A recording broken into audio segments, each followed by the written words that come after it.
देना।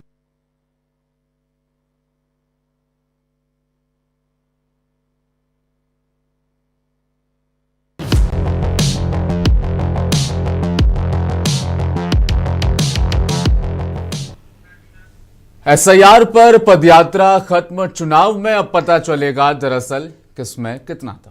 बेबाक मुंसिफ देख रहे हैं आप, मैं हूं आपके साथ आपका मेजबान रहीम अहमद खान।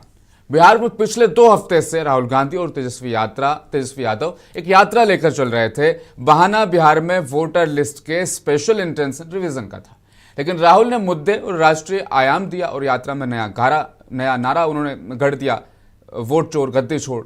1300 किलोमीटर की यात्रा 110 विधानसभा सीटों से होकर गुजरी। दर्जनों सभाएं, रैलियां, रोड शो हुए और आज पटना में इसका समापन हुआ। इस यात्रा से हर दल को कुछ ना कुछ हासिल हुआ। कांग्रेस ने बिहार में अपने कार्यकर्ताओं में जान फूंक दी, बीजेपी ने भी गाली का मुद्दा खोज दिया, लेकिन आरजेडी को क्या मिला? जिस तेजस्वी यादव की अगुवाई में बिहार में इंडिया गठबंधन चुनाव लड़ने की बातें करता है, राहुल गांधी ने उस तेजस्वी यादव का बतौर सीएम चेहरा एक बार नाम तक नहीं लिया। और यह बात यह है कि इंडिया के मंच से तेजस्वी ने खुद को असली सीएम कैंडिडेट घोषित कर दिया। लेकिन सवाल यह है कि बिहार में जो राजनीति एसआईआर के विरोध में दरअसल शुरू हुई थी, उसका क्या हुआ? सुप्रीम कोर्ट में मुकदमा हुआ, कोर्ट ने ना तो समय बढ़ाया ना ही रोक लगाई। अब फाइनल जो वोटर लिस्ट है वो 1 अक्टूबर को आने वाली है। इस बीच आज की तारीख सुबह 10 बजे तक बिहार के 16,56,886 वोटर्स ने नाम शामिल करने के लिए निजी तौर पर फॉर्म 6 भरा है। 2,17,039 लोगों ने निजी तौर पर नाम काटने का आवेदन किया है, लेकिन बिहार में 65 लाख वोट काटने का आरोप लगा रहे विपक्ष दलों के 1,60,813 बूथ लेवल एजेंट्स, जिन्हें बीएलए कहा जा रहा है, उनकी ओर से एक भी नाम की कटौती का चैलेंज नहीं किया गया। सिर्फ सीपीआई एमएल की 103 आपत्तियां दर्ज हुई। ऐसे में बिहार के अंदर जमीनी तौर पर एसआईआर के खिलाफ शुरू किया गया अभियान भी नाकाम होता दिखाई तो साफ तौर पर पड़ रहा है। तो सवाल उठता है कि क्या एसआईआर विरोध के बहाने राहुल गांधी ने वोट चोरी के मुद्दे में आरजेडी को घसीट लिया? बिहार में वोट चोरी के मुद्दे पर आरजेडी को चुनावी फायदा क्या हो पाएगा? और क्या अब कांग्रेस बिहार में सीट बंटवारे में मजबूत हाथ दिखा पाएगी? इन तमाम बिंदुओं पर, तमाम टॉपिक्स पर करेंगे चर्चा, लेकिन चर्चा से पहले आज के कुछ ये बयान सुनिए।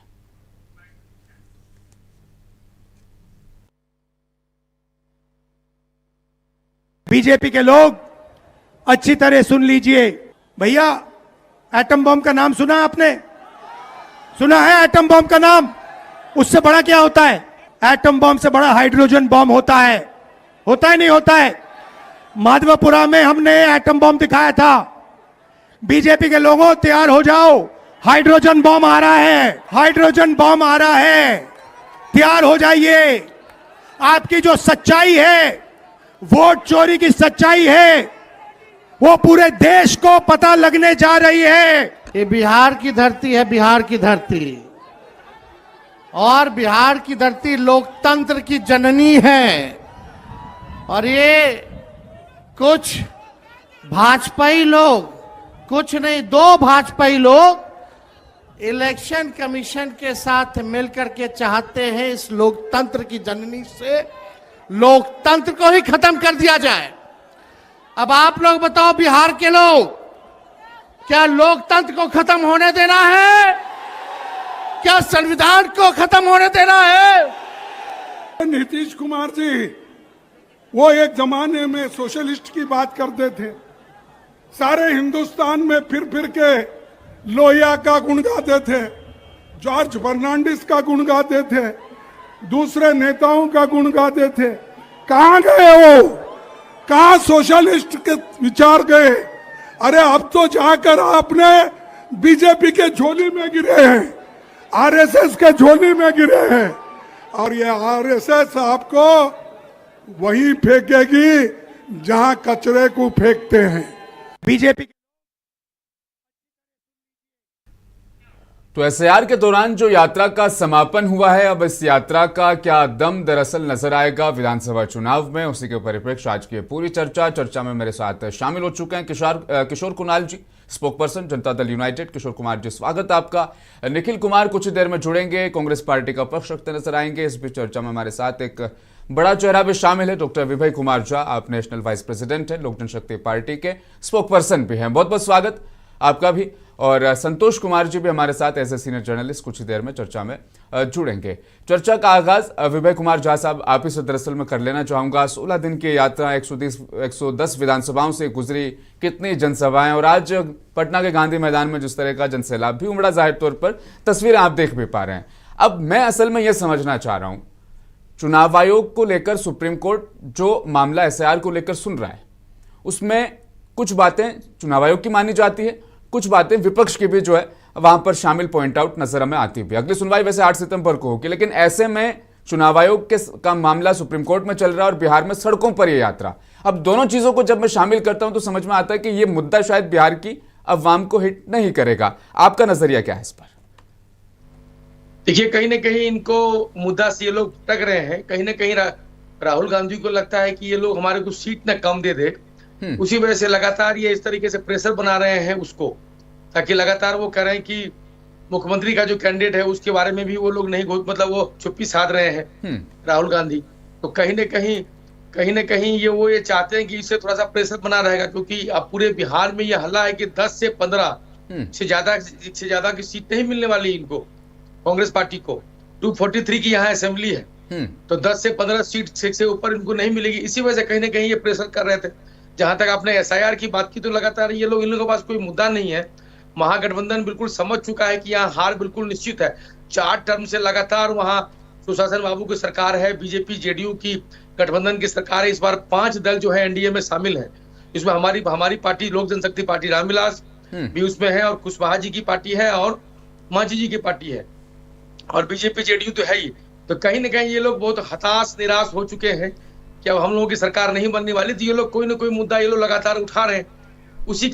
उसी का परिणाम आप देख रहे हैं कि दरभंगा में जाके हमारे क्या देश के प्रधानमंत्री हैं, उनकी जो माताजी का निधन हो चुका, वो है भी नहीं इस दुनिया में। स्वर्गीय माताजी के बारे में जिस तरीके से जो कांग्रेस के कार्यकर्ताओं ने राहुल गांधी जी के सभा में गाली दिया, जिसका हम लोग यहाँ जिक्र मतलब उसको हम लोग बोल नहीं सकते। तो उस तरीके से वो लोग हताश निराश हो चुके हैं। कहीं ना कहीं आने वाले समय में 243 की असेंबली है बिहार में। आप देखेंगे 225 पार का जो NDA का नारा है, उस पे पूरा 5 दल NDA का काम कर रहा है। और इनको जैसे दिल्ली में जो कांग्रेस है वो 0 पे आउट हुई है, वैसे आप देखेंगे बिहार में कांग्रेस इस बार 0 पे आउट हो जाएगी। जहां तक इसका ठीक है विभय जी, अब देखो आपकी ना सारी चुनावी बातें मैंने सुन ली, सारी बातों को मैंने यहाँ पर इंक्लूड भी कर लिया, मेरे दर्शकों ने भी जाहिर तौर पर सुन ली। अब दरअसल 16 दिन तक बिहार के 110 विधानसभाओं से यात्रा गुजरी। जब ये यात्रा चल रही थी तो LED वैन में गाना बजाया जा रहा था, वोट चोर गद्दी छोड़। वोट चोरी का सबसे बड़ा इल्जाम इस पूरी यात्रा में था। राहुल गांधी जहां भी विराम के लिए जहां भी जनसभाएं हो रही थी, इस बात का वो जिक्र कर रहे थे। आज भी उन्होंने जिक्र कर दिया, अभी तो एटम बम आया था, अभी उससे बड़ा हाइड्रोजन बम आएगा। अब 16 दिन तक, अब ये वोट चोरी का मामला देखो सही है गलत है, राहुल गांधी के आरोप में कितना दम है वो अलग बात है, लेकिन 16 दिन तक बिहार की जनता के बीच में एक एंथम सॉन्ग बार बार रिपीट किया क्या, उनको सुनाया क्या, और 16 दिन तक पूरा इंडिया अलायंस एकजुट होकर मंच से बार बार कहता रहा वोट चोरी हुए हैं। अब दरअसल इसका जवाब क्या है वो मैं आपसे जानना चाह रहा हूं। नहीं, कहीं ना कहीं मैंने आपको बताया ना, कहीं ना कहीं ये लोग पूरा हताश निराश है। पूरा विपक्ष जो हताश निराश है। यहाँ तेजस्वी यादव जी से जब दाल नहीं गली तो उन्होंने राहुल गांधी जी को बुलाया, तेलंगाना के CM को बुलाया, तमिलनाडु को CM को बुलाया, जो लगातार बिहारी का अपमान करते हैं, बिहारियों को अपमान करते हैं अपने प्रदेश में। देखिए ये पूरा देश नहीं विभय जी, ये तो हो गया डाइवर्सन। मैंने कहीं भी रहने का अधिकार है, ये तो हो गया डाइवर्सन। अब दरअसल राहुल गांधी तेजस्वी यादव इस पूरी यात्रा में एक सवाल पूछ रहे थे कि वोट चोरी हो रहे हैं, इस देश में लोकतंत्र को बचाना है, वोट चोरी हो रहे हैं। अब दरअसल इसका जवाब कहां है वो मैं आपसे जानना चाह रहा हूं। अगर इसका जवाब नहीं दिया जाएगा, यानी इस सवाल को काउंटर नहीं किया जाएगा आंसर के जरिए, तब तक शायद ये वोट चोरी का उनका कहने का मतलब ये आपको कह रहे हैं कि चोर दरवाजे से ये आ गए, इन्होंने सरकार बना ली।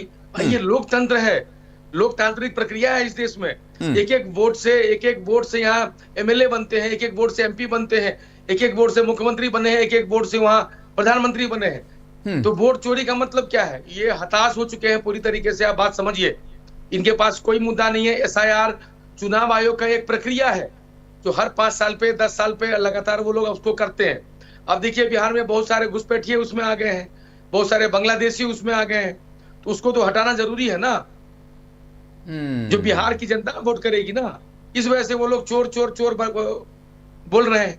किशोर तो जी, कहीं ना किशोर कहीं जी, बिहार की जनता आपको इस क्या चीज को लगता है देख रही ऐसा कि ये जो यात्रा घूमे 16 दिन, इसने एक माहौल बनाया कि भाई वोट चोरी हो रहे हैं, इसका जवाब, इसका काउंटर दरअसल कहां है, वो मुझे समझ में नहीं आ रहा, आपके परिप्रेक्ष्य से समझना चाहूंगा।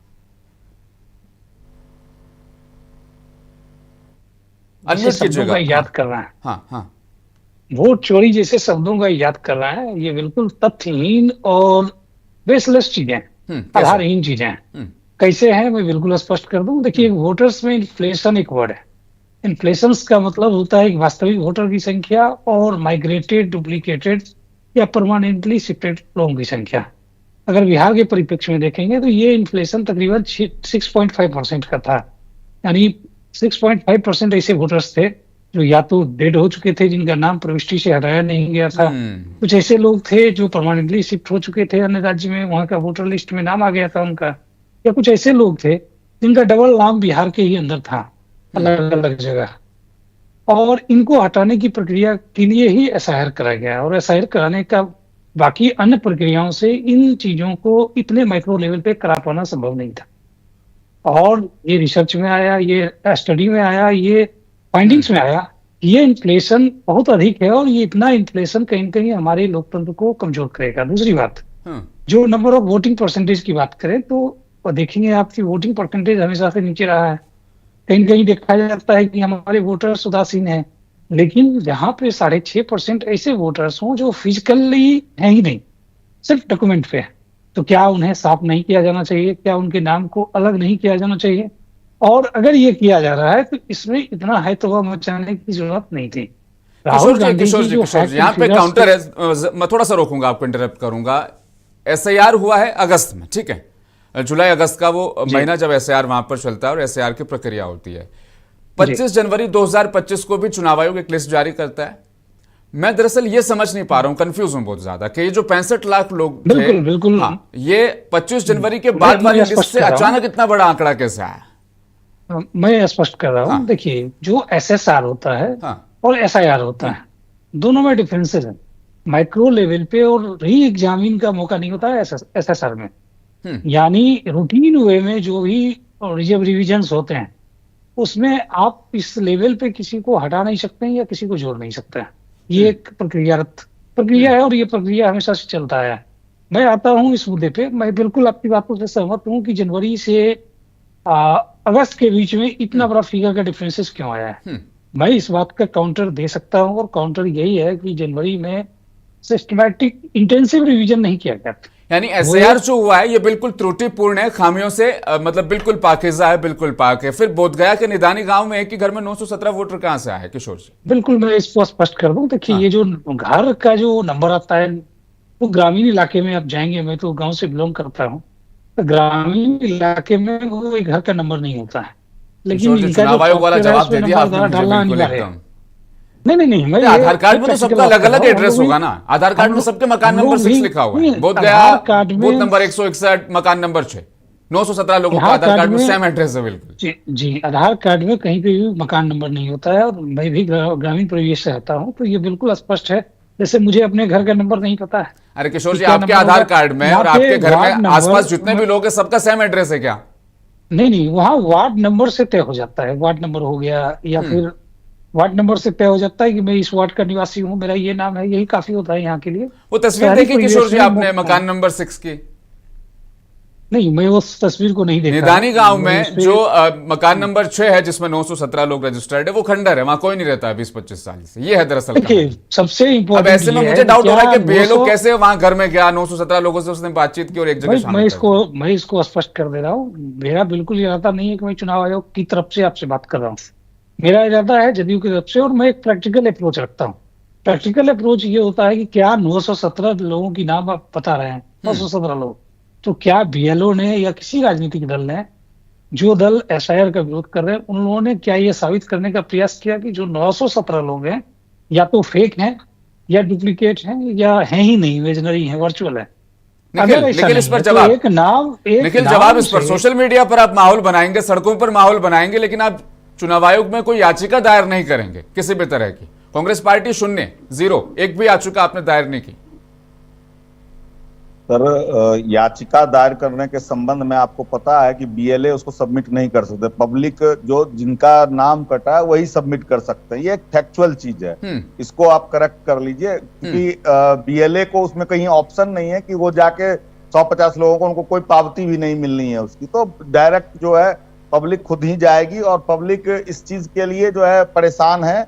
और जैसा कि आपके हमारे पैनलिस्ट जो हैं वो कह रहे थे कि कांग्रेस पार्टी जो है वो यूं ही चीजें कर रही हैं। सबसे पहले तो लोजपा के शायद प्रवक्ता है ना, तो उन्होंने कहा कि बिहारियों के अपमान के संबंध में आपको याद दिला दूं, महाराष्ट्र में जो अभी सरकार चल रही है उसमें कितना डंडाबाजी और ये हो रहा है, उसको आप काउंटर भी नहीं कर पाएंगे। किसी ने किसी संदर्भ में कुछ कह दिया तो उसको आप इशू बना लेते हैं। निखिल जी, दरअसल मैं क्या करता हूं, मैं इतिहास में जाने की कोशिश नहीं करता हूं, किसने कब कौन सा बयान दिया था, वो गर्म खंगाल में बैठ जाएंगे तो शायद 1 घंटे की चर्चा छोटी पड़ जाएगी। मैं दरअसल वो जानना चाह रहा हूं, सड़क पे आप इसको मुद्दा बनाएंगे लेकिन किसी तरह कोई आपत्ति दर्ज नहीं कराएंगे चुनाव आयोग के सामने। आपका सहयोगी दल है सीपीआईएम, 103 आपत्तियां दर्ज करवाई उन्होंने। आपत्तियां दर्ज हो रही हैं लेकिन वो बीएलए के थ्रू होनी नहीं है। आपत्तियां दर्ज नहीं हो रही है, लोग अगर नहीं पहुंच रहे हैं तो ये आखिर आप तक जो डेटा आ रहा है वो आ कहां से? चुनाव आयोग तो ये डेटा आपको रिलीज कर नहीं रहा है। कहीं ना कहीं या तो पत्रकार हैं या हमारे जो साथी हैं वही लोग कर रहे हैं।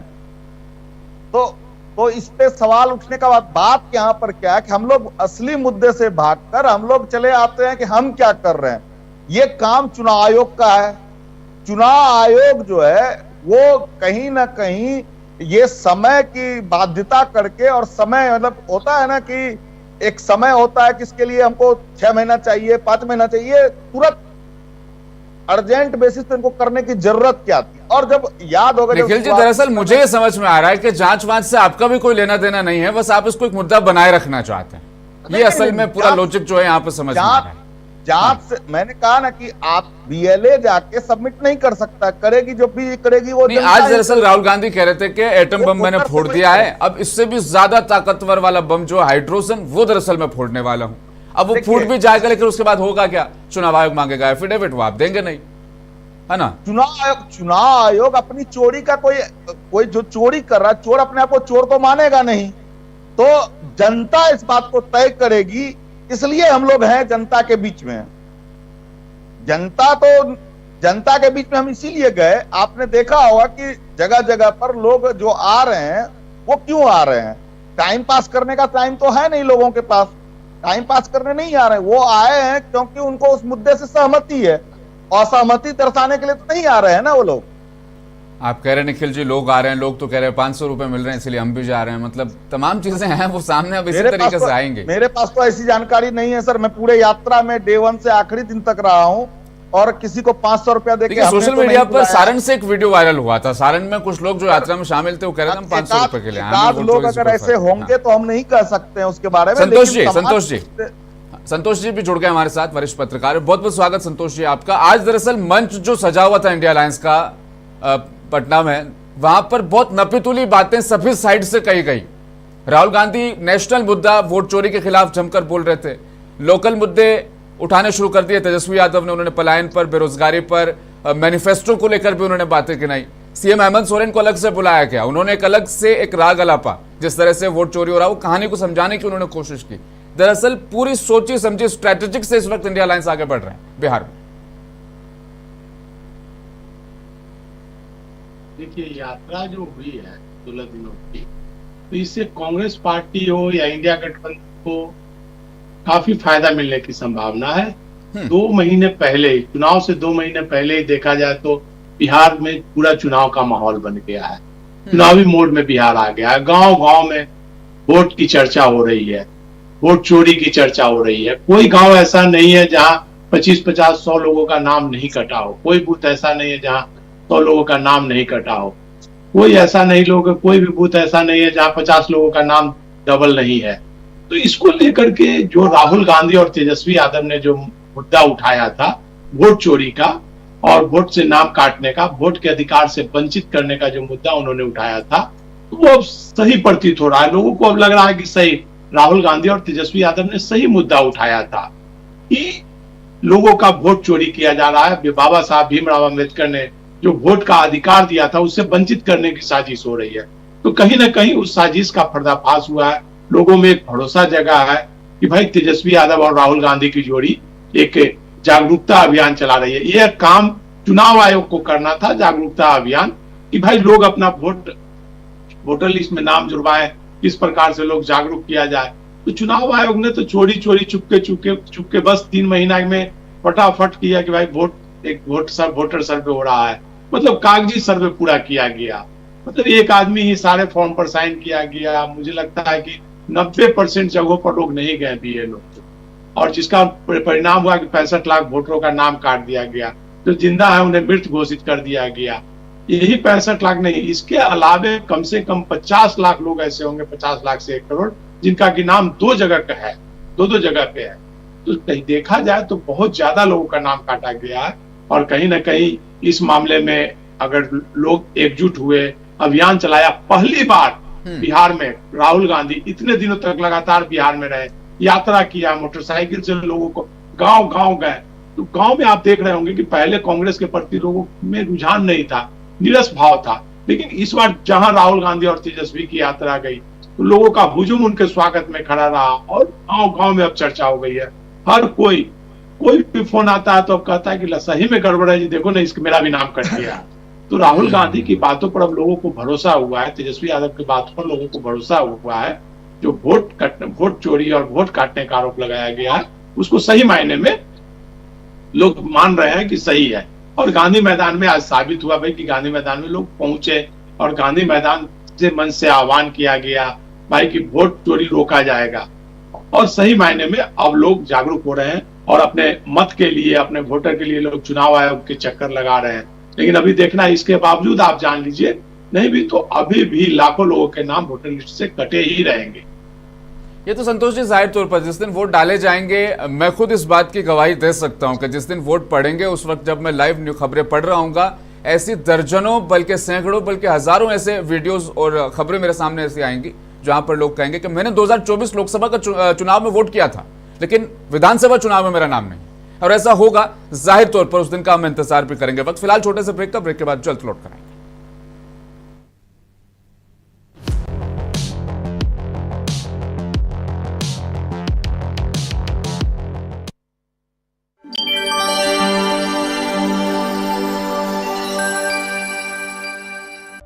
గత కొన్నేళ్లుగా వ్యవసాయంలో వచ్చిన డబ్బులన్నీ పెట్టుబడి కోసం తెచ్చిన అప్పులు తీర్చడానికే సరిపోయేవి. ఎన్నికలలో ఇచ్చిన సూపర్ 6 హామీల్లో భాగంగా మన ముఖ్యమంత్రి నారా చంద్రబాబు నాయుడు గారు అన్నదాత సుఖీభవ పథకాన్ని ప్రారంభించి నా అకౌంట్లోకి 7,000 రూపాయలు వేశారు. అన్నదాత సుఖీభవ పీఎం కిసాన్తో కలిపి ఏడాదికిస్తున్న 20,000 రూపాయల పెట్టుబడి మద్దతు రైతుకి సాయమే కాదు, గౌరవం కూడా. రైతు బాగున్నాడంటే బాగుకోరే ప్రభుత్వం ఉందన్నమాట. అదే మన కూటమి ప్రభుత్వం. అన్నదాత సుఖీభవ పీఎం కిసాన్ పథకం ద్వారా ప్రతి రైతన్నకు ఏడాదికి 20,000 రూపాయల మద్దతు అందిస్తుంది కూటమి ప్రభుత్వం. తొలి విడతగా రాష్ట్ర వ్యాప్తంగా 46 లక్షల మందికి పైగా రైతుల ఖాతాల్లో ఒక్కొక్కరికి 7,000 రూపాయలు నేరుగా జమ చేశారు. అన్నదాత సుఖీభవతో ఇక ప్రతి రైతన్నకు డబుల్ సంక్షేమం, రెట్టింపు సంతోషం. दादू दादू, ये प्रीमियम क्या होता है? बेटा प्रीमियम मतलब समझ लो पेट्रोल। जब तक कार में पेट्रोल है तब तक कार चलेगी, पेट्रोल खत्म कार स्टॉप। पर पापा इस बार पेट्रोल खत्म होने पर भी कार चलती रहेगी। वो कैसे? LIC के जीवन लाभ में प्रीमियम पेमेंट हो जाए स्टॉप, पर पॉलिसी के फायदे चलते रहते हैं। मतलब अब लाइफ की गाड़ी चलेगी नॉन स्टॉप। LIC हर पल आपके साथ। एक और करें? I think I can do better. मैं अपने काम में कभी कॉम्प्रोमाइज नहीं करती। बात जब प्योरिटी की हो तो मेरे लिए सिर्फ हमदर्द हनी, क्योंकि क्वालिटी से नो कॉम्प्रोमाइज। इसमें है प्रकृति की शुद्धता और हमदर्द के 100 सालों से भी ज्यादा का भरोसा। हमदर्द है, प्योर है।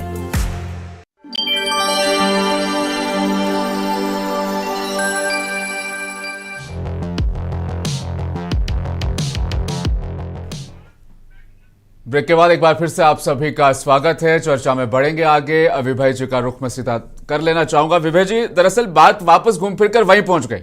सवाल अभी भी जिंदा है कि वोट चोरी हो रहा है, उसका एक तरीका राहुल गांधी ने बताया कि इस तरीके से वोट चोरी होते हैं। कहीं डबल जगह नाम होते हैं कि घर में लोग बन जाते हैं, फॉर्म 6 का किस तरह से गलत इस्तेमाल होता है, सारी चीजें दरअसल उन्होंने समझा दी है। अब उसका जवाब देशवासियों के सामने नहीं आया। हो सकता है कि राहुल गांधी अपने दावे में झूठ बोल रहे हैं, हो सकता है राहुल गांधी इसको नेशनल मुद्दा बना के कांग्रेस को पुनर्जीवित करने की कोशिश कर रहे हैं, लेकिन अब दरअसल इसका जवाब तो कहीं से आना चाहिए ना। चुनाव आयोग दे दे, हम में से कोई एक दे दे।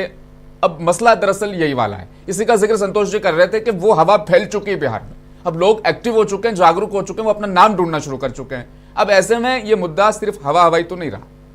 विभा जी देखिए, मैं आपको बताना चाहता हूं, इससे पहले मैं जो मेरे मन में एक जहन में एक प्रश्न था उसको आपको बताना चाहता हूं, साझा करना चाहता हूं। जो संतोष भैया बैठे हैं, मुझे ऐसा राजनीतिक आप कह रहे थे कि वो विश्लेषक के रूप में बैठे हुए, विश्लेषक के रूप में, लेकिन जिस तरीके से वो जवाब दे रहे थे ऐसा लग रहा था कि वो आरजेडी की तरफ से बैठे हुए हैं, वो कांग्रेस और महागठबंधन की बात कर रहे हैं। मैं आपको बताना चाहता हूं कि ये जो आज भीड़ आई हुई है, हालांकि जो बीजेपी के जो प्रवक्ता है उनका बयान आ चुका है पटना में, ये जो भीड़ है ये उत्तर प्रदेश के आसपास से लाई गई भीड़ है। मैं आपको बताना चाहता हूं कि राहुल गांधी को डर सता रहा है कि दिल्ली में जिस तरीके से 0 पे आउट है कांग्रेस, उसी तरीके से बिहार में न कहीं 0 पे आउट हो जाए। वैसे भी तेजस्वी यादव इनको 10-15 से ज्यादा सीट देने वाले नहीं है। ये मेरी बात आप नोट कर लीजिएगा। जहां तक आरजेडी के बाद आपने वोट चोरी की बात की, तो इनको वो चीज वो पच नहीं रहा है 2020 से ही कि ये सरकार कैसे बन गई। तेजस्वी यादव जी लगातार बैठे हुए थे कि 2020 में मैं मुख्यमंत्री बन जाऊंगा, मुख्यमंत्री। ऐसा नहीं है, वहां लोकतांत्रिक प्रक्रिया है, एक एक वोट करके तो सारे एमएलए जीतेंगे, उसके बाद जो संख्या होगी तब आप मुख्यमंत्री बनेंगे। अब उनके घर में ही देख लीजिए इतने समस्या है। जो बड़े भाई हैं तेज प्रताप यादव जी, उसको इन लोगों ने साजिश के तहत जो है 6 साल के लिए निकाल दिया बाहर। तेज प्रताप जी के साथ पूरा बिहार का कुनवा है, पूरा यूथ है, पूरा युवा है। और जो तेजस्वी यादव जी है उस तरीके से उनको प्रपोज किया हुआ है उनके पिताजी ने, जो नेता है लालू यादव जी। अगर वो बीसा यादव जी को प्रपोज करते नेता तो वो नेता होती। विभाग जी देखो, अब आपने फिर एक राजनीतिक स्पीच अपनी कंप्लीट यहाँ पर पेश कर दी। अभी भी सवाल वही वाला जिंदा है मेरा कि अब लोगों को दरअसल कौन समझाएगा कि आपका वोट चोरी नहीं हो रहा है, राहुल गांधी झूठ बोल रहे हैं। ये है दरअसल सवाल मेरा। देखिए, लोगों को पता है ना, लोगों को तो पता ही है कि फिर आपको भी यात्रा निकाल देनी चाहिए काउंटर में। जिस तरह से आप हमेशा यात्रा निकालने में बीजेपी सबसे ज्यादा फ्रंट फुट पर खेलती है, इस बार शायद चूक हो गई। इसीलिए कांग्रेस बार बार कह रही कि वोट चोरी करने के बाद जिस तरह से चोर खामोश हो जाता है, बीजेपी उसी तरीके से खामोश है, बीजेपी के साथी दल खामोश है। चुनाव आयोग इसमें लोकतांत्रिक प्रक्रिया है, तो एक वहां संस्थान है जो उस तरीके से वो काम करता है। चुनाव आयोग उसका काम है। बहुत सारे गांव में या बहुत सारे शहर में लोगों का देहांत हो जाता है या लोग कहीं शिफ्ट होकर चले गए, तो उनका जो है वहां से नाम नहीं होता ना। मान लीजिए कोई रांची शिफ्ट हो गए, रांची वाले कोई पटना आ गए, तो झारखंड में भी नाम चलेगा, बिहार में भी चलेगा, तो ये तो संभव नहीं है ना। तो चुनाव आयोग एक प्रक्रिया है, उसको तो नाम को तो हटाएंगे ही ना। अब मेरे गांव में मैं आपको बताता हूँ, मैं पहले दिल्ली में था, तो मेरा वोट जो है दिल्ली में था। मैंने फिर दिल्ली से हटाया अपना, फिर बिहार में किया। अब मेरा दिल्ली में भी चलेगा, बिहार में भी चलेगा। चुनाव आयोग यही तो ठीक कर रहा है, जो एसआईआर वही तो प्रक्रिया है। अब ये लोग कह रहे हैं वोट चोर, इनको डर लग रहा है, इनके बहुत सारे घुसपैठिए। अब मैं आपको एक बात और याद दिलाना चाहता हूँ, 2016 में जो नोटबंदी किया माननीय प्रधानमंत्री जी ने, बहुत सारे जो, अब मैं नाम नहीं लूंगा, हमारे कांग्रेस को निखिल जी जो है गुस्सा हो जाएंगे, बहुत सारे जो बड़े बड़े कांग्रेस के नेता है, कांग्रेस का रूल रहा है। आजादी के बाद कांग्रेस ने ही शासन किया इस देश में, हजारों लाखों करोड़ रुपए वो लोग रखे हुए थे दबा के। आपने देखा ना बेचैनी बढ़ गई किस तरीके से। उस तरीके से जो है ये एसआईआर करना इसलिए जरूरी हो जाता है, ये लोग बहुत तरीके से घुसपैठिए, बहुत तरीके से फेक नाम है वो।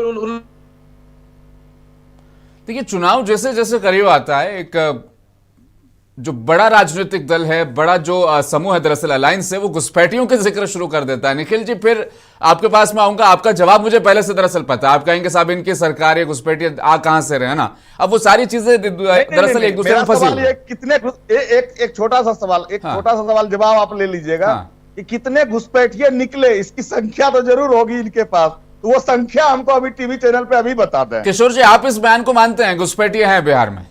किशोर जी अनम्यूट कीजिएगा। इस तरह की बातों को जी आवाज आ रही जब तक ऑथेंटिक सोर्स से आधिकारिक तौर पे सरकार यह ना मान ले कि अमुक राज्य के अमुक व्यक्तियों को घुसपैठिए के तौर पे बिहार में देखा गया है, तब तक इस पर टीवी चैनल पे बोलना मुझे लगता है बहुत सेंसिबल चीज नहीं है, बहुत गंभीरता पूर्वक इसको नहीं बोला जाना चाहिए। खुद मना कर रहे हैं अब किशोर जी, आपके साथी और मैं समझता हूँ कि होम डिपार्टमेंट चाहे बिहार सरकार का हो या भारत सरकार का हो, दोनों लगातार एक संमति सूची। हो सकता है कि हमारे जदयू के जो प्रवक्ता भाई बैठे हुए उनको पूरी जानकारी नहीं है। कई बार मीडिया की सुर्खियां बन चुकी हैं ये लाइन। नहीं मीडिया मोदी जिक्र किए हुए हैं, घुसपैठिया हैं बिहार में हाल ही में 8 दिन पहले के तौर पर बिहार में आ चुके हैं। यहाँ तो कुछ तो पाकिस्तानी मेंबर भी मिल गए थे, पाकिस्तान के नागरिक। क्या बिहार का चुनाव बांग्लादेश और पाकिस्तानी से होगा क्या? वही तो ऐसा है, उसी को तो ठीक किया जा रहा है। चलो सारी बातें साइडलाइन करते हैं। विवेक जी, मैं दरअसल ये समझना चाह रहा हूँ, क्या घुसपैठियों को एसआईआर से बाहर निकाला जा सकता है क्या? विवेक जी, एसआईआर से घुसपैठियों को देश से बाहर निकाला जा सकता है? अब आप मुझे बताइए, अपने देश में किशोर जी आ रहा हूँ, एक काउंटर छोटा सा बस। हाँ, अपने देश में 29 राज्य हैं, अभी बिहार का इलेक्शन है। अब आप मुझे ये बताइए कि बिहार का इलेक्शन भाई जी, एसआईआर से घुसपैठियों को बाहर निकाला जा सकता है क्या? सिंपल सा सवाल है मेरा। हाँ, पूरी बात तो सुनिए, उसका विश्लेषण उसके बारे में वही तो बता रहा हूँ मैं आपको।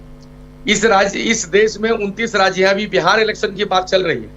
बिहार इलेक्शन में क्या बिहारी वोट देंगे, बिहार के ही लोग वोट देंगे, या उत्तर प्रदेश के लोग वोट देंगे? अभी माननीय राहुल गांधी जी का जो कार्यक्रम था गांधी मैदान में, यहाँ पर आप देखिए कि भाजपा का लगातार में आपके वहाँ घुसपैठिया पर आते हैं, घुसपैठियों पर आते हैं। मैं दरअसल ये मानता हूँ कि जिला कलेक्टर, डीएम, उपायुक्त, उनको पता होता है कि मेरे इलाके में कितने लोग कहाँ के रह रहे हैं, तो सिंपल सा तरीका उन्हें बाहर निकाल फेंकने का। बांग्लादेशी के लोग जो है यहाँ पर है, यहाँ पर कुछ पाकिस्तानी मेंबर भी मिले हैं, तो वो सब क्या वो लोग वोट करेंगे क्या बिहार को? विवेक जी, कैसे आए ये लोग? करेगा ना बिहार को, मतलब कौन से रास्ते से, किस तरीके से दाखिल हुए? बताना चाहता हूँ, जो आपके राजनीतिक विश्लेषक हैं उनको भी जरा सा ध्यान से सुनवा दीजिए। वो राजनीतिक विश्लेषक कम लग रहे हैं, आरजेडी के प्रवक्ता ज्यादा लग रहे हैं, उनको बता दीजिए। आप भी पर्सनल होने लग गए। मैं दरअसल आपको याद दिला दूं, जब झारखंड का विधानसभा चुनाव हो रहा था तो बीजेपी ने असम के जो सीएम थे हेमंत बिस्वा शर्मा, घुसपैठ का एक बड़ा मुद्दा उन्होंने झारखंड में भी चलाया था। वहां वो औंधे मुंह फिर वो मतलब पड़ गए, रिजल्ट जो है फेवर में नहीं आया। शायद बिहार में कुछ अलग ढूंढ लेना चाहिए था। देखिए भैया, मैं आपको ये कहना चाहता हूँ कि इस देश में मोदी का शासन है, उस बिहार में सुशासन बाबू की सरकार है, एनडीए की सरकार है। यहाँ बदमाशी, धोखाधड़ी, आप करें गुंडागर्दी, वो सब लालू जी के जमाने में 1990 से लेकर 2005 तक होता था। अब राजनीतिक विश्लेषक साहब बैठे हैं, उनसे पूछ लीजिए, जो आरजेडी की तरफ से बात कर रहे हैं। कांग्रेस के हमारे निखिल भाई बैठे हैं, उनसे बात कर लीजिए, क्योंकि इनका लगातार समर्थन रहता है आरजेडी को। तो मेरा कहने का मतलब जवाब नहीं हुआ है। अगर वो करते थे तो हम भी करेंगे। यहाँ भी मैं कंफ्यूज हूँ आपके इस बयान से। किशोर जी, अब दरअसल मैं आपके पास आता हूँ, थोड़ी सी हेल्दी चर्चा यहाँ पर कर लेते हैं। किशोर जी, घुसपैठिया है क्या? है घुसपैठिया? नहीं, देखिए, इस तरह की बातें होनी ही नहीं चाहिए जब तक सरकार डेटा रिलीज ना करे।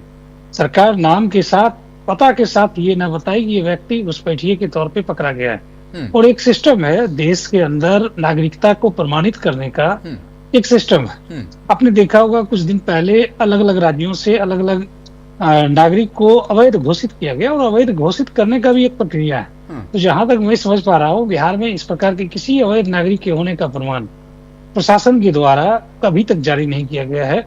और जब इस तरह का प्रमाण नहीं हो हमारे पास, तो इस तरह की बातें एक नहीं होनी चाहिए। और बिहार सरकार लगातार तरीके से घुसपैठिया होना एक भावनात्मक मुद्दा हो सकता है, लेकिन ये कहीं से भी आधिकारिक मुद्दा नहीं हो सकता है। मैं नहीं समझता हूँ कि इस तरह की मुद्दों से बिहार के विकास का कोई लेना देना है। यहाँ के लोग अमन पसंद हैं, हर धर्म, हर समुदाय, हर जाति के लोग काम कर रहे हैं, ढंग से जी रहे हैं, शांति से जी रहे हैं, और उनके जीने का अधिकार है। घुसपैठिया शब्द बोलना, विदेशी शब्द बोलना, किसी धर्म के आधार पर चीजों को तय करना, वो तब जब कोई आधिकारिक डेटा नहीं हो, तो मुझे लगता है ये गंभीरतापूर्ण बात नहीं होगी। अब दरअसल वापस मतलब उसी सवाल पर मैं घूम फिर के आ जाता हूँ, वो जवाब मिलेगा या नहीं मिलेगा? जी हाँ, क्या जवाब दरअसल राहुल गांधी जो पूछ रहे हैं कि वो कह रहे हैं अब हाइड्रोजन बम में लेके आ रहा हूँ। देखिए, वो जवाब ढूंढ रहे एक सवाल का, अब वो मिलेगा या नहीं मिलेगा? राहुल गांधी जी देश के नेता प्रतिपक्ष हैं, उनका पूरा अधिकार है कि देश के अंदर हो रहे खामियों पे प्रकाश डालें। लेकिन राहुल गांधी का नाम इतिहास में एक ऐसे नेता के तौर पे दर्ज होगा जो वार्ड सदस्य 2002 गुजरात चुनाव के गुजरात में जब दोबारा री इलेक्शन हो रहे थे, तो पीएम मोदी माइकल लिंगदो जो मुख्य चुनाव आयुक्त थे, उनको टारगेट वो कर रहे थे, और टारगेट इस तरीके से किया, उनके धर्म से जोड़ा। फिर अटल बिहारी वाजपेयी जी को वहां पर इंटरप्ट करना पड़ा, और मोदी जी को खरी खोटी उनको सुनानी पड़ी। तो ये तो परंपरा है ना, विपक्ष हमेशा चुनाव आयोग पर सवाल उठाता है, लेकिन इस बार तो सबूत वाले सवाल उठा रहे हैं। आप 2002 पे जाते हैं, हाँ। मैं 95 में आता हूँ। हाँ। जब चुनाव आयुक्त जो हमारे टीएन सेशन साहब थे, उनको बिहार में लालू प्रसाद यादव जी बोलते थे कि भाई इसे सनमा चुनाव करा रहा है या महाकुंभ, इसको भैंस के तवेले में बांध देंगे। और उसी टीएन सेशन को कांग्रेस के लोग ही 1999 के लोकसभा चुनाव में लाल कृष्ण आडवाणी के खिलाफ चुनाव लड़वाते हैं। तो ये कांग्रेस की परिपाटी रही है, कांग्रेस का इतिहास रहा है कि कांग्रेस लगातार संस्था का दुरुपयोग करती रही है। और चूंकि जो इस काम को करता रहा हो उसको यही लगता है कि सबको ऐसा कर रहा हो। तो अब नहीं हो सकता है क्या? अब नहीं हो सकता है क्या? अगर 1999 2000 का आप जिक्र कर रहे थे जहां पर चुनाव आयोग का गलत इस्तेमाल सत्ताधारी पार्टी कर रही थी, तो क्या अब नहीं हो सकता? वो आप इसी घटना को देखिए ना कि चुनाव आयोग ने अपने काम को रूटीन वे में शुरू किया, विपक्ष के लोग सुप्रीम कोर्ट गए, उनका जाना अधिकार है और सुप्रीम कोर्ट को उनकी बातों को सुनना कर्तव्य है। और आप डे 1 से देखेंगे तो सुप्रीम कोर्ट ने लगातार दिशा निर्देश देते हुए, चलो आज ही की एक रिपोर्ट है मूड ऑफ नेशन सर्वे की, 17% लोग बिहार में ये मानते हैं कि चुनाव आयोग खास तौर पर एक अलायंस, एक बड़ी पार्टी को फेवर करने के लिए एसआईआर बिहार में करवाता है। 17%। नहीं तो अब ट्रांसपेरेंसी नहीं है ना। अगर 1% लोग मानते हैं तो फिर देखो चुनाव में फिर विश्वास 17% ऐसा मानते हैं तो 83% ऐसा भी मानते हैं कि ये नहीं हो सकता है। नहीं, उसमें अलग अलग सवाल कैटेगरी डेटा को काउंटर करता हूं। 42%, 35% इस तरह का पूरा फिगर है, उसमें कोई 83% लोग नहीं मान रहे हैं कि अच्छा हो रहा है। जी, लोकतंत्र है, सबको अपनी धारणा तय करने का अधिकार है। हो सकता है कुछ लोग मानते हैं, उनके भावना का भी सम्मान किया जाना चाहिए। और चुनाव आयोग की एक जिम्मेदारी बनती है, ये कठिन दौर है, चुनाव आयोग को लगातार अपनी पक्षों को रखते हुए लोकतंत्र को मजबूत करना चाहिए। अगर इतना बड़ा तबका चुनाव आयोग के ऊपर सवाल खड़ा कर रहा है, मतलब राहुल गांधी की यात्रा का असर हुआ है और जाहिर तौर पर इसीलिए वो सवाल उठा रहे हैं क्योंकि उनको भी ऐसा लगता है कि ये वाकई में हो सकता है, वोट चोरी हो सकती है। अब ये अगर गलत है राहुल गांधी अपने दाव में, फिर तो लोकतंत्र का नुकसान कर रहे हैं, जवाब देना चाहिए।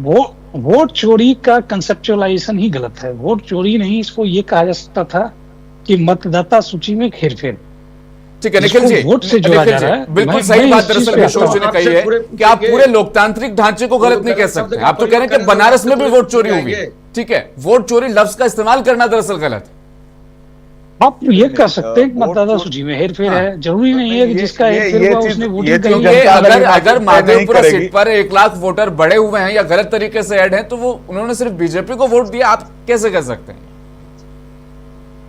बात यहाँ पर वही बात तो राहुल जी आज भी कहे हैं कि महाराष्ट्र में जब वही चीज कहा गया कि सारे लोग जो बढ़े वोटर वो सारे बीजेपी को ही वोट, कैसे बीजेपी को ही वो शिफ्ट कैसे पता साहब के बीजेपी को वोट किया उन्होंने? नहीं, नंबर ऑफ जो वोटर्स थे हमारे वो एकदम बराबर रह गए और जो वोट बढ़े वो सारे बीजेपी को ही बढ़ गए। तो ये ऐसा तो होता नहीं है। कोई भी वोट अगर जुड़ेगा, मैं कह रहा हूं कि महादेवपुरा सीट पर अगर 1 लाख वोटर बढ़ गए या गलत तरीके से वोटिंग लिस्ट में वो शामिल थे, उन्होंने बीजेपी को वोट किया और बीजेपी जो सरकार है वो वोट चोरी से बनी हुई है, ये आप क्यों कह रहे हैं? ये समझ में नहीं आ रहा। ये चीज विधानसभा और लोकसभा के वोटिंग का जो डिफरेंसेस रहा है, सेम वोटर एकदम मतलब एक्यूरेट डिफरेंस के साथ नहीं जाएगा ना। हम मतलब पुख्ता सबूत नहीं है, बिना सबूत के हम वोट छोड़कर नारा लगा रहे हैं, बिना सबूत। हमने जो कहा है उसमें जो खामियां है उसके बारे में मैंने बताया है। चोरी का जो तरीका है, सब जगह एक सही शब्द चुनो कि भाई वोटिंग लिस्ट में खामियां हैं, उनको दुरुस्त करना है, उसके लिए चुनाव आयोग कह रहा है एसआईआर करवाएंगे, उसका भी आप विरोध करेंगे? मेरे लाइंस को कम से कम पूरा हो जाने दिए। हाँ, जैसे वोटर लिस्ट में जो कमियां हैं, वो कमियां क्यों रह रही हैं?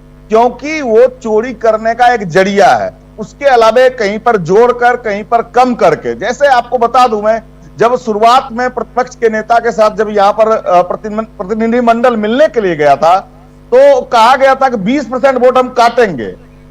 पहले से जब इस माइंडसेट, इलेक्शन कमीशन जब इलेक्शन ओमिशन बन जाए तो सवाल पैदा होंगे और जनता को ये चीज अब समझ में आ रहा है और जन में ये सवाल है कि आखिर एक बात बताते हैं आपको कि बीएलओ गए 3 बार जाना था बीएलओ को, लेकिन बीएलओ घर पर बैठ के वोटर लिस्ट तैयार कर दिए। अब दूसरी बात इको हो रहा है सर। नहीं, मुझे साफ आ रही, बिल्कुल बोलिए। हाँ, तो बीएलओ जो है घर पर बैठ के किए काम को, आज एक मकान में 900 कहीं पर निकल रहा है, कहीं 200 निकल रहा है, कहीं और मामला निकला, कहीं जीवित को मृत कर दिया जाए, मृत को जीवित कर दिया जा रहा है। ये सारे जो गड़बड़ झाले हैं ये किस ओर ले जाते हैं? ये सारे जो तरीके हैं ये वोट चोरी के तरीके हैं। यही तो कह रहे हैं राहुल गांधी जी। संतोष जी, दरअसल मामला यह है कि इंडिया अलायंस जो है महागठबंधन जिसको कहा जा रहा है। सवाल सर, एक सवाल जो मैंने पूछा था उसका आंसर अभी तक जो है लोजपा के प्रवक्ता ने नहीं दिया कि इस SIR में कितने घुसपैठिए मिले, इसका जवाब उनके पास हो तो हमको दे दें। नहीं, वो चुनाव आयोग को भी दरअसल सूत्रों से पता चला है कि बिहार में है घुसपैठिए हैं थोड़े से। संतोष जी, दरअसल अब आपके पास आ रहा हूं और आपसे जो समझना चाहता हूं वो थोड़ी सी अलग मतलब पूरी राय है मेरी। इंडिया अलायंस जो है वो चुनाव से पहले बहुत मजबूत दिखता है। लोकसभा चुनाव में भी हमने देखा कि पूरा इंडिया अलायंस एकजुट था, तमाम चीजें थी, फिर वो बातें बिगड़ती गई, दो तीन दल जो है वो बिल्कुल अलग हुए। नीतीश कुमार ने तो सरकार ही बना दी बिल्कुल भारतीय जनता पार्टी की, पीएम मोदी को शपथ उन्होंने दिलवा दी। यहाँ पर आज जो इंडिया अलायंस दिख रहा है बहुत मजबूत दिख रहा है, सारी चीजें ठीक है, लेकिन सीट शेयरिंग पर बात गड़बड़ होगी जाहिर तौर पर। उसमें आपकी नजर क्या कहती है? और खुद दरअसल तेजस्वी यादव ने खुद को CM अनाउंस कर दिया, ये बात कहीं ना कहीं कांग्रेस को चुपी होगी। अब ऐसे में क्या चुनाव की तारीखें जब नजदीक आएगी, ये इंडिया अलायंस की जो तस्वीर जो हमने आज देखी है क्या वैसी ही रहेगी या इसमें से 2-3 दल अभी और जाने हैं? देखिए, इंडिया अलायंस भले ही अभी मजबूत दिख रहा है, लोगों का हुजूम जुट रहा है, यात्रा में भीड़ जुट रही है, लेकिन जहां तक वोट की बात है तो एनडीए गठबंधन मजबूत गठबंधन है। लोजपा का अलग वोट बैंक है, भाजपा का अलग वोट बैंक है, नीतीश कुमार का अलग वोट बैंक है। तो वो वोट बैंक अगर एनडीए पूरी तरह से एकजुट रहेगा अगर चुनाव में, तो इंडिया गठबंधन कितना भी प्रयास कर ले सत्ता में आना मुश्किल होगा। जब तक वोटों का विभाजन नहीं होगा तब तक इंडिया गठबंधन सत्ता में नहीं आ सकती है। सीट शेयरिंग पर टूटेंगे इनका, एनडीए का सीट फॉर्मूला तय हो गया लगभग, वही रहने वाला है, 1-2 ऊपर नीचे शायद हो सकती है। अब वहां चून चढ़ाव भी नहीं हो रहा है, जो सीट फॉर्मूला तय हुआ सब खामोश है, सब संतुष्ट है, लेकिन इंडिया अलायंस में ऐसा नहीं होता है ना। देखिए, एनडीए का सीट फॉर्मूला तय हो गया है, हाँ। लेकिन चिराग पासवान पिछले बार भी मोदी जी के अनुमान बन करके लास्ट में सभी सीटों पर चुनाव लड़े, और जिसके कारण तेजस्वी यादव सबसे बड़ी पार्टी बन करके उभरे। तेजस्वी यादव, अगर चिराग पासवान एनडीए से अलग होकर चुनाव नहीं लड़ते तो तेजस्वी यादव 50 सीट भी नहीं जीत पाते। तो एनडीए का वोट विभाजन हुआ तब तेजस्वी यादव ज्यादा सीट जीते, कांग्रेस ज्यादा सीट जीती। इस बार भी समीकरण वही है सर जी। ठीक है, एलजेपी की आप बात कर रहे हैं, जवाब उनसे मैं ले लूंगा, हाथ भी उठा दिया है विभय जी ने साफ तौर पर। लेकिन संतोष जी, आज दरअसल तेजस्वी यादव ने कहा कि आपको डुप्लीकेट सीएम चाहिए या ओरिजिनल, मतलब खुद को उन्होंने एज ए सीएम अनाउंस कर दिया। वहां थोड़ी सी मुझे लग रही है कि खामी हो गई, गलती हो गई। इंडिया गठबंधन में भले घोषणा नहीं हो रही है, इंडिया गठबंधन में तेजस्वी यादव भी सीएम बनेंगे, उसी तरह से अगर एनडीए की सरकार बनेगी तो नीतीश जी ही सीएम बनेंगे, उसमें कोई डाउट नहीं। दोनों दलों में नीतीश कुमार पैकेट सीएम के नहीं रह सकते हैं, और इंडिया गठबंधन में भी तेजस्वी को अगर सीएम नहीं माना जाएगा तो वो नहीं रहेंगे। तो इंडिया गठबंधन में चर्चा को अब थोड़ी आगे और बढ़ाएंगे, आऊंगा विभय जी आपके पास, लेकिन उससे पहले वक्त छोटे से ब्रेक का, ब्रेक के बाद चलते लौटेंगे।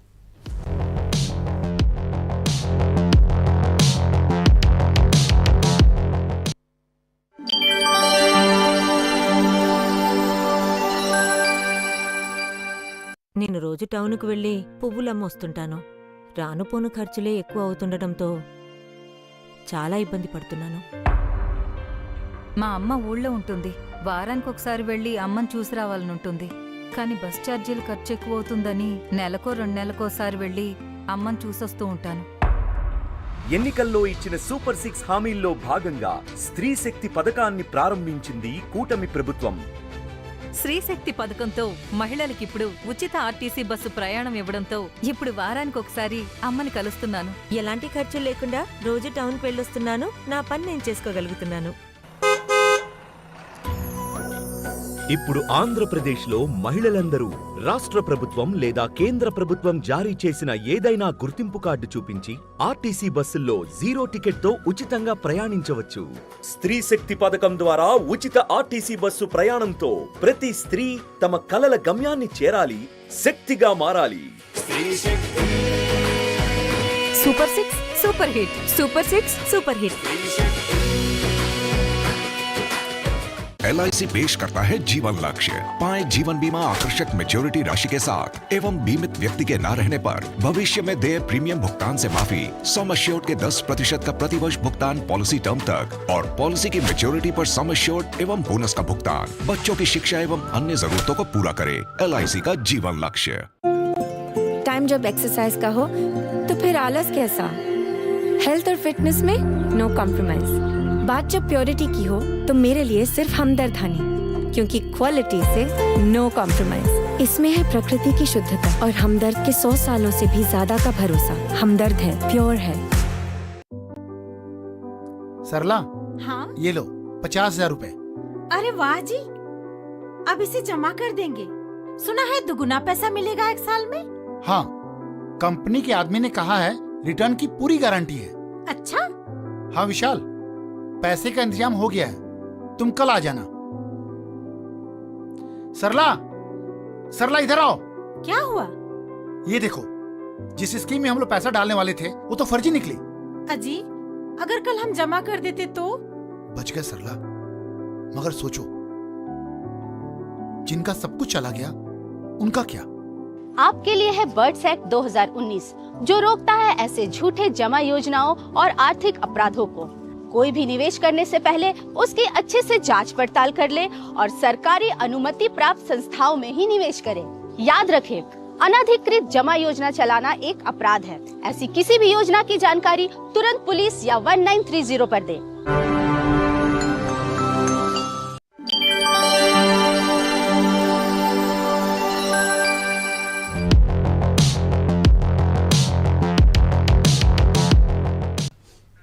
ब्रेक के बाद एक बार फिर से चर्चा में बढ़ेंगे आगे, और इस बार भी विभाई जी सीधा आप ही के पास एक तो सवाल दरअसल निखिल जी ने पूछ लिया आपसे, कितने जो है घुसपैठिए वो वहां पर तय हुए हैं, उसके बारे में वो जानना चाहते हैं निखिल जी, तो आप जवाब वहां भी हो जाए।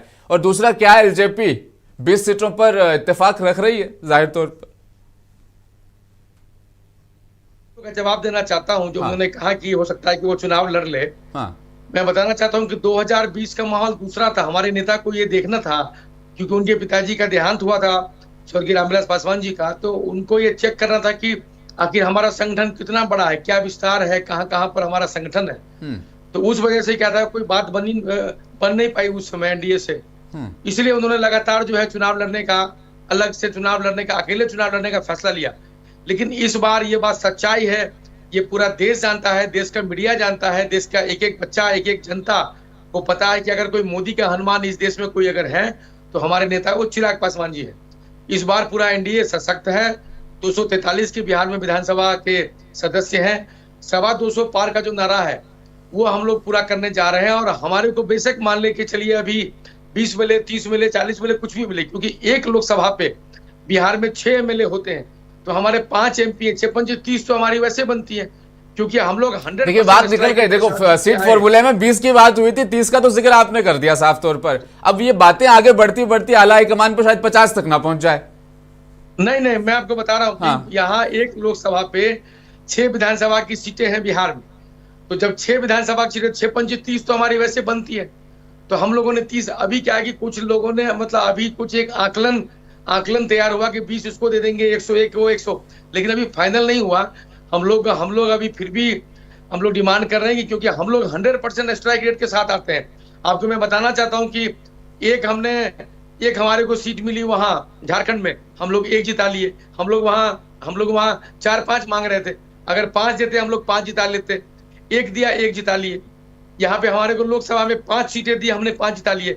तो 30 हम लोग इसीलिए कह रहे हैं क्योंकि 30 देंगे 30 एमएलए हो जाएंगे। ये तो एनडीए भी चाहेगा ना कि अधिक से अधिक संख्या जो हो, क्योंकि महागठबंधन की तैयारी हम लोग हल्के में नहीं ले सकते। आए दिन सोशल मीडिया का जमाना, हम लोग वहां उनको देखते रहते हैं। लेकिन मैं आपको बताना चाहता हूं कि एनडीए पूरा सशक्त है। 5 दलों का यहाँ एनडीए है इस बार, जो पांडव जिसको कहते हैं बिहार में। इस बार 225 पार का जो नारा है, मुझे ऐसा लगता है कि इसमें जो करिश्मा नेतृत्व हमारे जो प्रधानमंत्री जी मोदी जी हैं और हमारे नेता आदरणीय चिराग पासवान जी, उनकी जो जुगल जोड़ी जो घूमेगी ना पूरे बिहार में, क्योंकि हमारे को 30 सीट अगर मिलेगी तो 30 के अलावा भी हमारे इम्पैक्ट है। हमारे जिस जुगल जोड़ी की बात आप कर रहे हैं विभय जी, लोकसभा चुनाव 2024 में उत्तर प्रदेश में 2 भाइयों की जोड़ी ने कमाल कर दिया, ये बड़ा हमने सुना था। और इस बार बिहार में भी बिल्कुल सेम वही हो रहा है। जैसे अखिलेश और राहुल घूमे थे लोकसभा चुनाव में, रैलियां संविधान बचाओ वाली उन्होंने की थी, वैसी रैलियां हुई। अब कुछ तो इम्पैक्ट होगा, क्योंकि हमारे नेता आदरणीय चिराग पासवान जी अगर हमारे को 30 सीट देते हैं तो आपको क्या लगता है हम लोग 30 सीट ही घूमेंगे? हमारा पूरा इम्पैक्ट 243 पे। आपको मैं बताना चाहता हूँ, संतोष जी लगता है आपको कि जितनी सीटें मिलेगी एलजेपी सारी जीतेगी? क्योंकि ट्रैक रिकॉर्ड तो रहा है ऐसा। हमारा ट्रैक है ना, हमारा 100% संतोष जी जी हाँ, आपको लगता है ऐसा कि एलजेपी को जितनी सीटें मिलेगी वो जीत के निकालेंगे, क्योंकि वो जो बता रहे हैं ट्रैक रिकॉर्ड वैसा रहा भी है। झारखंड में भी एक सीट मिली थी, जीती थी के तौर पे यहाँ बैठे ही नहीं है, ये तो राजद के नेता के तौर पे बैठे हुए, ये तो मना करेंगे। एकजुट रहा, अगर विश्लेषक होते तो वो न्यूट्रल बात करते, न्यूट्रल बात कहाँ नहीं, पर्सनल नहीं होते हैं विभय जी, पर्सनल नहीं होते हैं। हाँ संतोष जी रखिए अपनी बात। ये गठबंधन अगर एकजुट रहता है और एनडीए से कोई भी नेता बाहर नहीं निकलते हैं और भीतर घात का सामना नहीं करना पड़ता है, जैसे पिछली बार नीतीश जी को हराने का काम किया गया था, जदयू के लोग भाजपा को वोट नहीं देंगे, भाजपा के लोग जदयू को वोट देंगे, अगर एकजुट रहा तो निश्चित तौर पर सफलता बहुत ज्यादा मिलेगी। 100% ना हो तो 80%, 90% स्ट्राइक रेट निश्चित तौर पर रहेगा एनडीए का, सफलता अच्छी तरह से मिलेगा अगर एकजुट रहा तो। लेकिन मुझे अभी भी डाउट है कि भीतर घात तो भैया एकजुट ही रहेगा, एकजुट जो आप 5 दल देख रहे हैं ना, 500 दल एक साथ चुनाव आ गया ना, 1 महीने का सुन लेते ना विभय जी, सुन लेते संतोष जी की बात सुन लेते। संतोष जी, मुस्लिम वोट बैंक का क्या लग रहा है आपको इस बार? क्योंकि एमआईएम खूब मूड में है, पूरे शौक में है, उनको हाथ मिलाना है महागठबंधन से, लेकिन महागठबंधन इस मूड में नहीं है कि उन्हें शामिल करें। देखिए मुस्लिम वोट बैंक एकजुट है, लेकिन जहां भी अगर कैंडिडेट दिया जाएगा, अगर जैसे प्रशांत किशोर ने कहा है कि हम 50 कैंडिडेट देंगे, वो अगर 50 मुस्लिम कैंडिडेट देंगे तो निश्चित तौर पर पूर्व विधायक और जो दबंग है पैसे वाले तो रहेंगे, तो 2-4 हजार वोट निश्चित तौर पर 5,000 वोट काटेंगे। कोई भी जाति का हो, मुस्लिम हो या अपर कास्ट हो, कोई भी तो 1,000-2,000 वोट वो काटेंगे ही।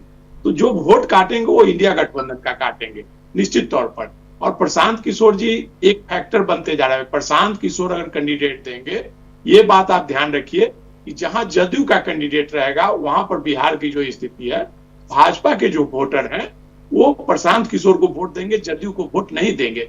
4 आना ही नहीं दे या 50% वोट दे, ये यहाँ का जो जमीनी सतह की बात मैं आपको बता रहा हूँ। बीजेपी के वोट बीजेपी को दे देंगे, लेकिन जहां जदयू के कैंडिडेट रहेंगे वहां 4 आना वोट या 8 आना वोट, कुछ वोट वहां पर विभाजित होगा जो कि प्रशांत किशोर को मिलेगा। ये तो बात नुकसान विवेक जी ऐसा होगा, बिल्कुल ऐसा होगा। नहीं आप सही कह रहे हैं, सही कह रहे हैं संतोष भैया, उसका एनडीए को नुकसान हो सकता है और जहां कैंडिडेट देंगे वहां पर आरजेडी को नुकसान हो सकता है, दोनों को नुकसान हो सकता है। अब उसमें प्रशांत किशोर मैं आपको बताना चाहता हूं, मैं आपको एक बात बताना चाहता हूं, ये बिल्कुल सच्चाई है कि क्योंकि जो हमारे जो नेता है चिराग पासवान जी ना, वो सब दल, सब धर्म, सब समाज को लेके चलना चाहते हैं। उनकी जो एक एक्सेप्टेबिलिटी है ना, वो मुस्लिम में भी है, हिंदू में भी है, पिछड़े में है, अति पिछड़े। हम लोग देखे ना, मिथिला से आते हैं, सीता मैया की धरती से हम लोग आते हैं, हम लोग मिथिला के मैथिल ब्राह्मण है। हम लोग को जिस तरीके से मान सम्मान, जिस तरीके से पार्टी ने दिया, ऐसे ही हर जात हर धर्म को वहां जो हमारे नेता जो है उसको आदर रिस्पेक्ट करते हैं। तो हमारे पार्टी में क्या है ना कि सब धर्म सब जात के लोग हैं। हम लोग क्या है कि विकास की राजनीति करना चाहते हैं। हमारे नेता अक्सर यही कहते हैं कि आजादी के बाद जो अधिकार अन्य विकसित राज्यों का था, महाराष्ट्र, हरियाणा, गुजरात, महाराष्ट्र, दिल्ली, वही एक बिहार का था। आप देखिए ना बिहार कितना पीछे चला गया। बिहार के लोग देश विदेश में सेवा दे रहे हैं, लेकिन बिहारी कितना पीछे चला गया। कोटा देखिए ना बगल में। एक कमेंट निखिल जी से ले लेते हैं, बहुत कम समय बचा है। निखिल जी 243 में से कितनी सीटें आ रही है आपकी? क्योंकि सीएम तो तेजस्वी यादव बन रहे हैं, कांग्रेस से नहीं होगा। गठबंधन इंडिया गठबंधन की सरकार बनने जा रही है और यह स्पष्ट रूप से इन लोगों को संवाद गया हुआ है और जनता हमारे साथ है। ऊब चुकी है ये पलायनवादी सरकार से, भ्रष्टाचारी सरकार से, गुंडाराज वाली सरकार से। अरे निखिल भाई, पलायन 1990 से 2000। निखिल जी 1 सितंबर को एक फिगर तो दे दीजिए आप, ताकि आज के अकॉर्डिंग हम उसे आगे एनालाइज कर सके। निखिल जी भविष्यवक्ता नहीं है सर, और इनके तरह हम लोग भविष्यवक्ता नहीं हो सकते हैं। हम लोग जीत कर आ रहे हैं और प्रचंड बहुमत के साथ। निखिल भाई को बताइए कि इनको 10 से 15 ज्यादा सीट नहीं देने वाले। आपके पेट में दर्द कहाँ हो रहा है सर? आप तभी से, अरे सर आपके पेट में दर्द कहाँ हो रहा है? हमको कितनी सीटें मिलेगी? हम दिक्कत निखिल जी है ना कि बिहार में कांग्रेस जितनी सीटें लड़ती है उसमें से 75% हार जाती है। ये है ना मसला सारा। इसीलिए मैंने कहा हम क्या हारे हैं, ये चीज कोई परमानेंट नहीं होता है ना। जनता जो है वो सब कुछ देख रही है। संतोष जी आपको क्या लग रहा है आज के परिप्रेक्ष्य में? उदाहरण बता देता हूँ, एक उदाहरण बता देता हूँ आपको। जब 2004 में सरकार हमारी बनी थी केंद्र में, यूपी में हमारी बहुत गिनती के सीटें थी और फाइनली हम लोगों ने वहां पर 22-23 सीट जीत के 24 सीट जीत कर हम लोग आए थे वहां से। तो जनता जो है ना कांग्रेस के साथ जब इन लोगों के कुकृत्यों से तंग आ जाते हैं तो जनता संतोष जी आपसे एक फिगर लेना चाहूंगा। संतोष जी, चुनाव में देखते हैं हम लोग, चुनाव के बाद निखिल भाई आपसे मिलेंगे आज के हालात के अकॉर्डिंग। संतोष जी, हाँ 2020 के चुनाव में चिराग पासवान ने पासा पलटा था, चिराग पासवान ने एनडीए को कमजोर किया था, और अब 2025 के चुनाव में प्रशांत किशोर है। अब प्रशांत किशोर जिसका वोट काटेंगे वो कमजोर होगा, वो इंडिया गठबंधन भी हो सकता है और एनडीए भी हो सकता है। बहुत बहुत शुक्रिया आप तीनों मेहमानों का चर्चा में मेरे साथ जुड़ने के लिए। अपने पॉइंट ऑफ व्यू से हमारे दर्शकों को, नाज़रीन को, अभी तक तो सिर्फ एटम बम आया था, अब बहुत जल्दी हाइड्रोजन बम भी लोड हो चुका है, उसको भी धमाका उसका भी दरअसल मैं करने जा रहा हूं, उस पर भी रखेंगे नजर और बिहार चुनाव पर भी रखेंगे नजर। विभाग मुंसिफ में आज के लिए फिलहाल बस इतना ही, मुझे दीजिए इजाजत, बने रहें मुंसिफ टीवी के साथ।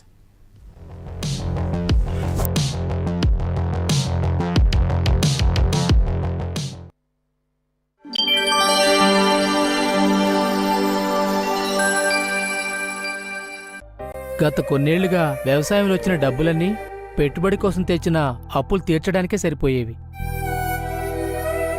ఎన్నికలలో ఇచ్చిన సూపర్ 6 హామీల్లో భాగంగా మన ముఖ్యమంత్రి నారా చంద్రబాబు నాయుడు గారు అన్నదాత సుఖీభవ